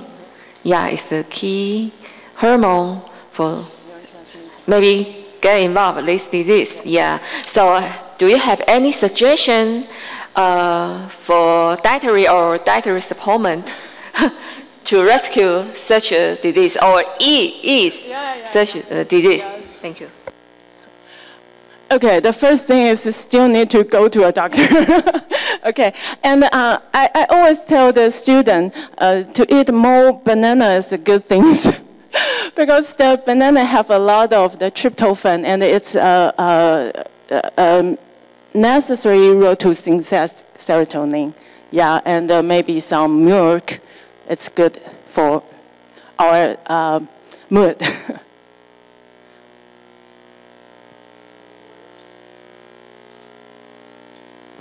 Questions from the recipients? Yeah? Okay.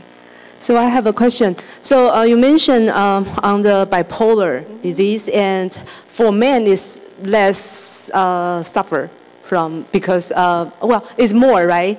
Right. So so for women who carry that gene but has a baby boy, what would happen, and what would be the suggestion for that? But it's still a chance because a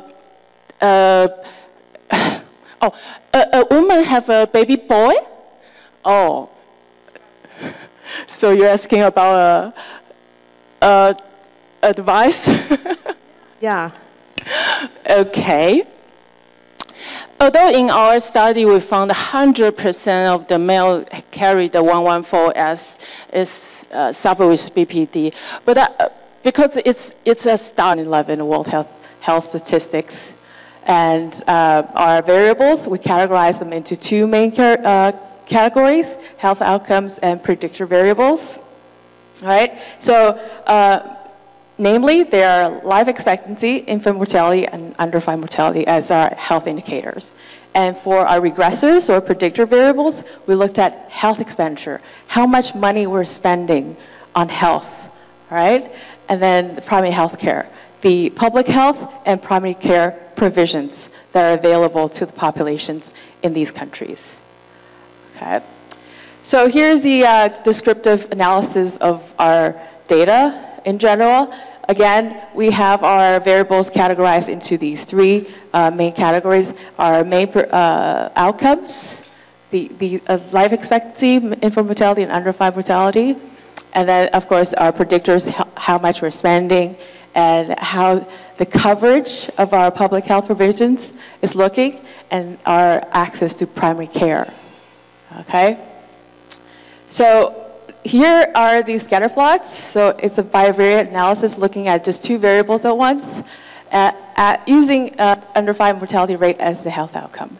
So clearly you can see across the three different public health coverage indicators, we see that the more population being covered using safe drinking water source, or having skilled birth attendants, or being vaccinated for measles. Okay, increasing population coverage for these three public health services, we're seeing decreasing under-5 mortality rates across these three different analyses, right? So these are quite very obvious trends going this way, all right? And similarly, we're looking at the strength of correlation. Okay, so it's a matrix. I know it looks kind of complicated, but it's actually not. Let's just focus on these indicators.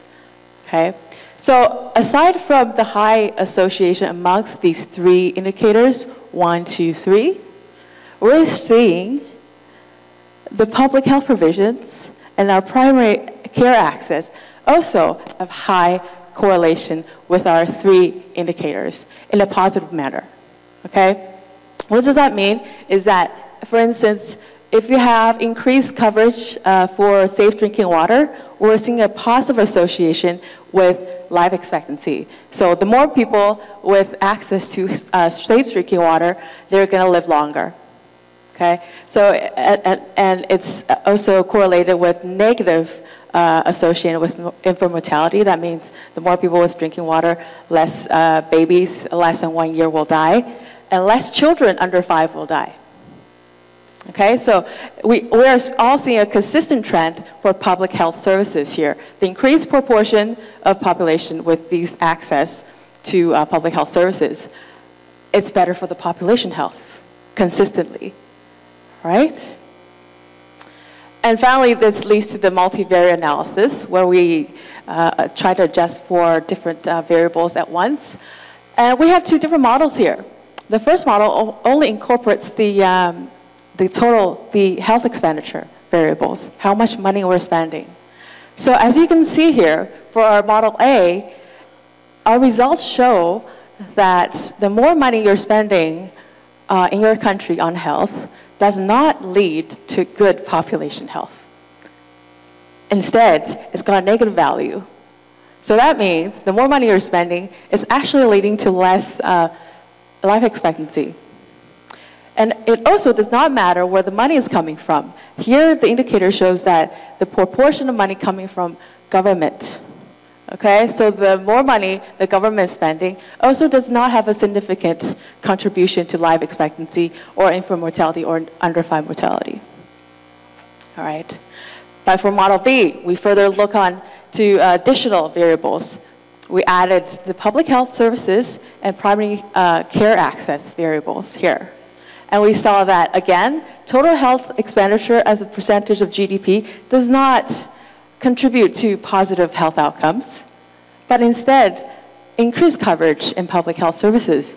They do, okay?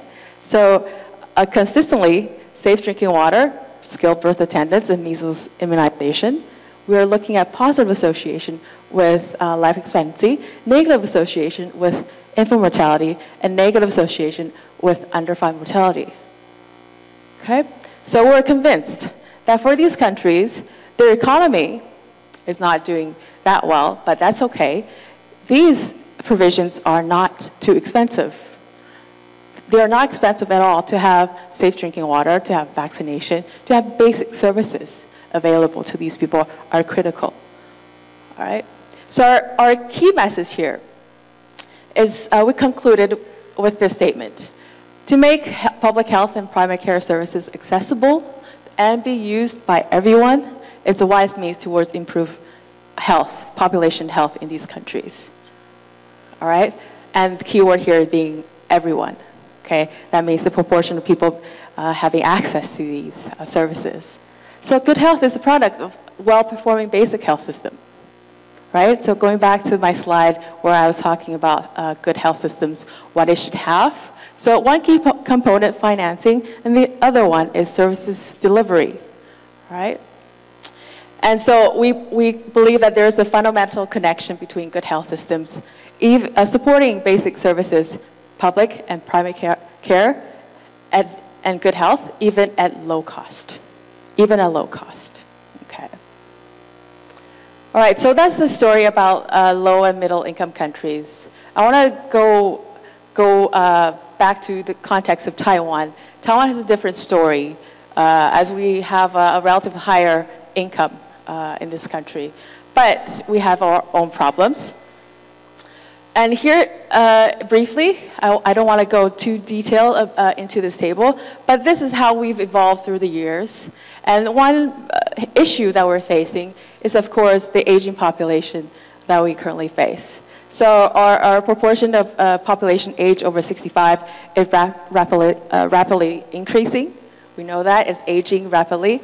And so it's right now sitting very close to 14%, okay? And we have a low birth rate, okay?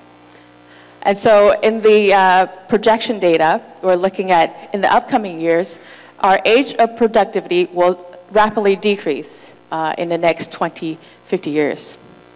All right, so it will go down like here. And of course, this blue-green curve is the Taiwan curve, okay, compared to other countries, right? So what does this mean to our health system in Taiwan? Okay.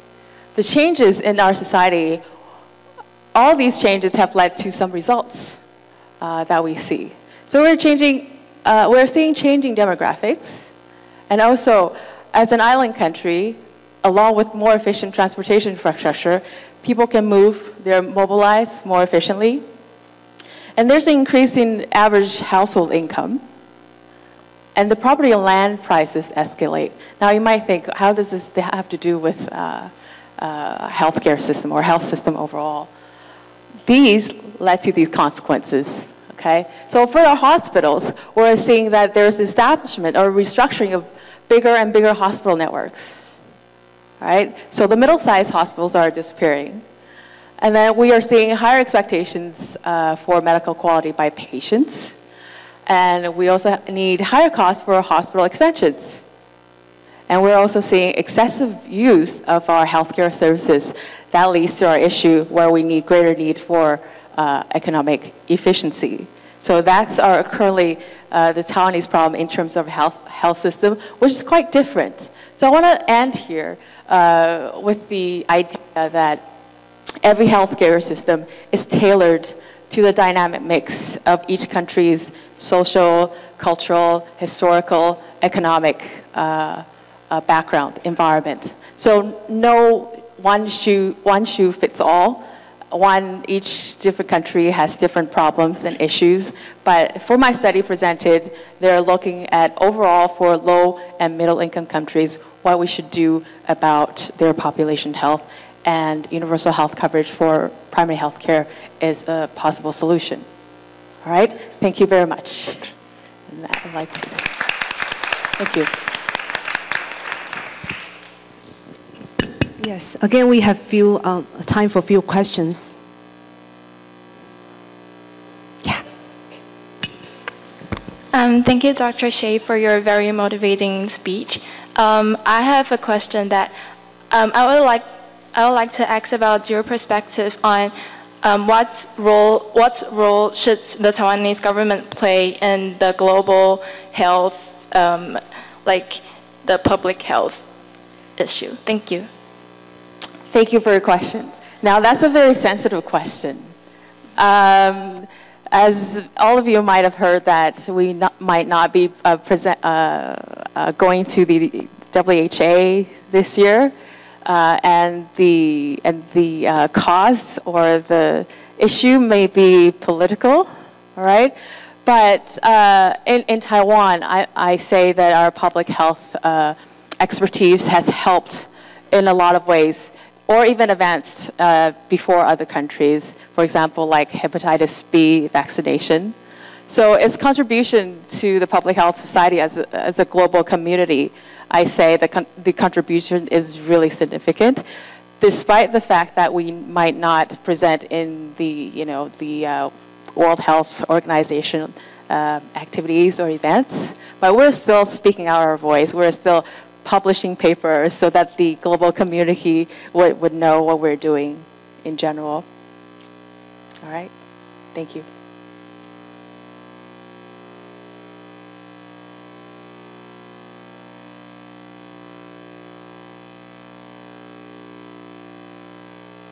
Everybody's hungry. Yes. Use the microphone on it. Hello, that was a very good presentation. My question really is, there might be a bit of a controversial assertion that, it might not even be necessarily, it's not a necessity to actually have a financing to actually produce, like good public health service. Is that, am I correct in getting you with that? Yeah. And if there is no, of course, there is no uniform formula for every political context and situations, but is there a pattern of interventions, in terms of access to universal health that can actually be, learned as a model for different developing countries based on your analysis? Thank you. I take it as two separate questions. One with the level of health expenditure on population health. According to my study, it does show that the higher spending, it does not lead to increased population health, as the 102 countries analysis appear. But I would say that sufficient level of resources are needed, required to provide these essential services. I'm not saying that money does not matter, but I'm saying relatively, if we have the public health services available, and the amount of money, the pool of money here, which one should you put in first? I'm saying that the public health services should be put in first before you say that, I'm putting more money into the health system, but I don't know where the health is going, the money is going. So one good example country that we always use in class or as an example is that United States, they're spending a lot of money as a percentage of their GDP, but their population health is not doing as well as as Denmark or Norway or those countries. they're spending like, I don't know, 14, 15, 16%. That's pretty high, all right? And the second question, I'm sorry, I forgot this. With consideration of the different contexts, yeah. So there's no one formula fitting for all. But is there a pattern of like interventions, you know, that can serve as a model for developing countries to follow?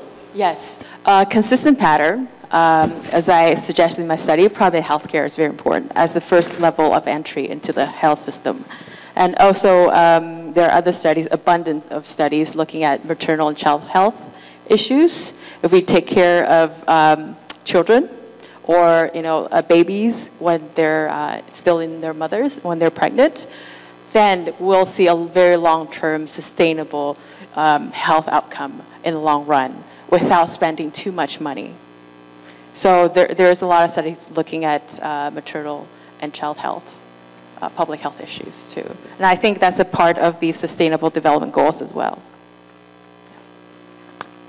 Okay, thank you for Dr. Shea's wonderful talk. And then welcome the final speaker for this morning's session, Dr. Xi Jiafen from the Department of Psychology of Zhongshan Medical University. And Dr. Xi's expert on developmental cognitive neurosciences. And today she will be sharing with us about the myths and facts about attention deficit hyperactive disorders, what the research tells us. Thank you for the organizing committee for inviting me to this meaningful event. And I am great to be here and to see so many established women scientists working in the field to promote public health. And especially Professor Wang, she also works in Zhongshan Medical University before, so she's a senior colleague, which can be a model of mine. Today I will talk shortly about the latest finding of attention deficit hyperactivity disorders, that is ADHD. It's the last session of this morning, so I will keep it short and sharp. Okay, so what is ADHD? ADHD is a common childhood neurodevelopmental disorder characterized by inattention, hyperactivity, and impulsivity. Symptoms of ADHD can impair peer, family, and social functioning, and these symptoms can continue into adolescence and adulthood. So ADHD is not only a condition in developed countries, but also occurs in developing countries. And the report worldwide prevalence of ADHD is 5.29%, so which is quite significant. And individuals with ADHD suffers from widespread cognitive impairments, for example, attention deficits, memory impairment, and executive dysfunctioning. And interestingly, these individuals vary significantly in the area which demonstrate impairment. For example, some children with ADHD has timing problems, and others have difficulty of response inhibition. And some children of ADHD do not show any cognitive deficits at all. So what causes ADHD? So there may be a combination of factors. The gene factors is important. ADHD is a heritable, quite heritable condition, but the gene factors may interact with a number of pre- and postnatal environment factors together affects the development of the brain in ADHD. So the research has shown that the brain takes an average of 2 or 3 years longer to mature in children with ADHD. But the maturing trajectory follows a normal pattern. So my personal research interest focus on the deformal network. The deformal network is a set of brain regions located across the midline brain structure, and the activity of this network is active at rest and deactivates when people are engaging in tasks requiring attention. And children,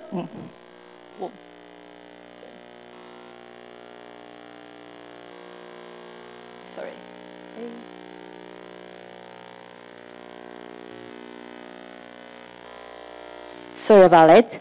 And children with ADHD showed reduced rest to task attenuation when they are performing attention tasks.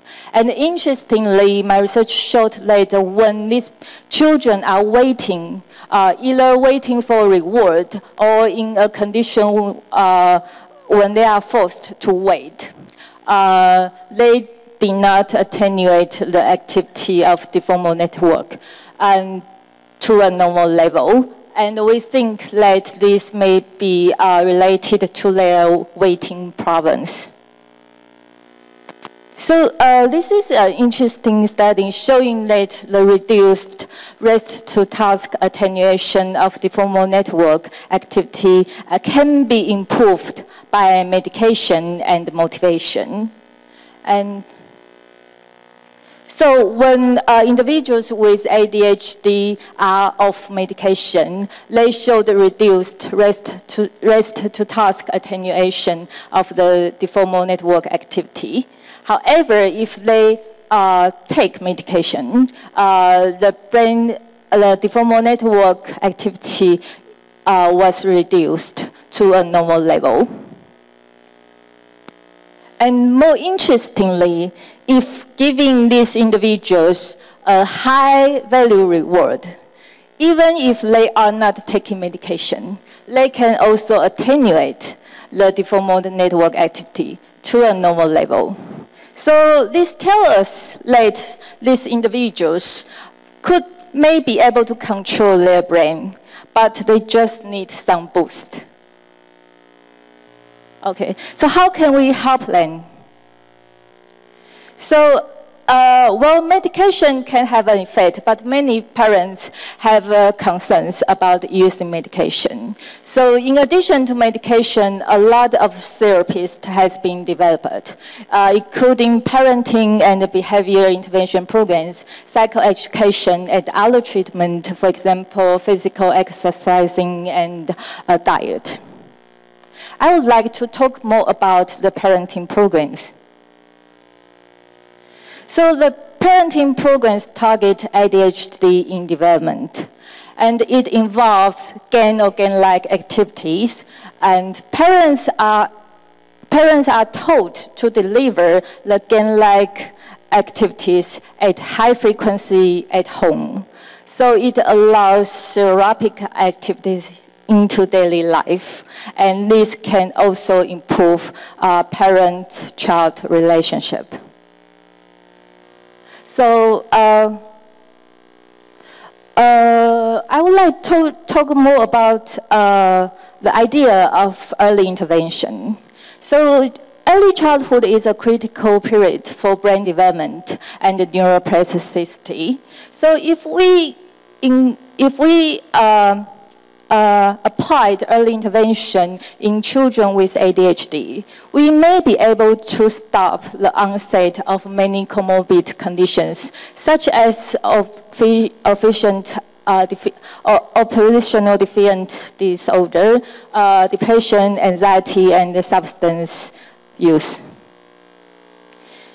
So the idea is that we can combine physical exercise and environment enrichment into the development of brain cognition. And if we apply it early enough, we may be able to prevent the more severe consequences of ADHD.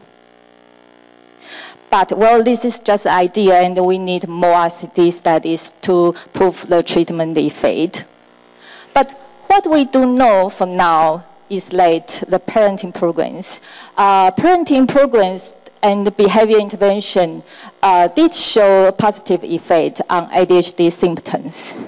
However, the problem of these treatment evaluations is that most of these evaluations are based on parent report.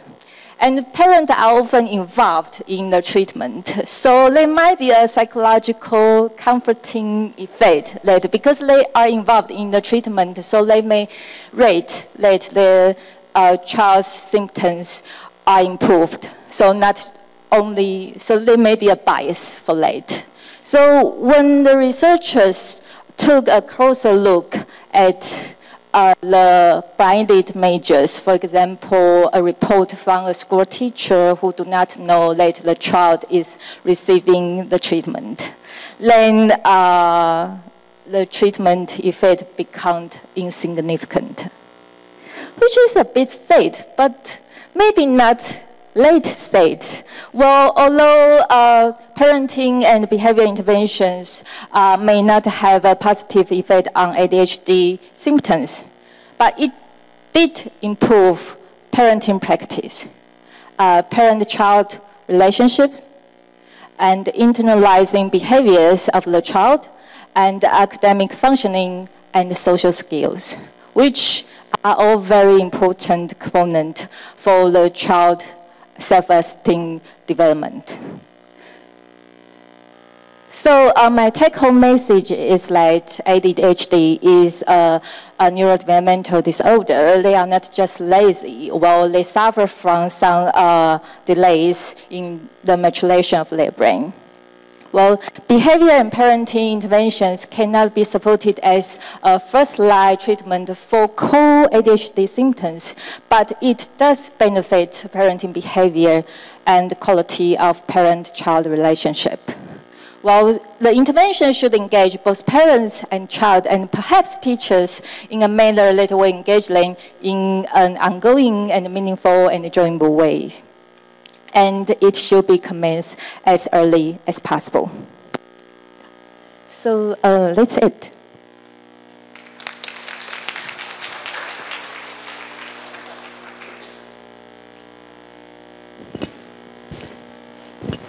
Thank you for the interesting talk. I have a few questions. The first is about, you say dietary intervention might be helped. Can you comment on the recent or newly developed evidence on omega-3 or fish oil intervention on ADHD in adults? Thanks. Yeah.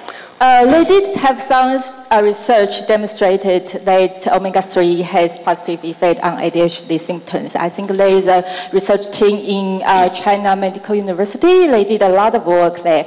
But the problem is that to make the effect, the patients or the child of ADHD would have to take a significant amount of omega-3, which may not be that easy in day-to-day life. So, and also the research is still in its infancy, so we need more like IRCT studies. And also, like I said, the omega-3 research may have the problem with the parenting programs. The evaluation of the treatment effect are often based on non-blinded measures.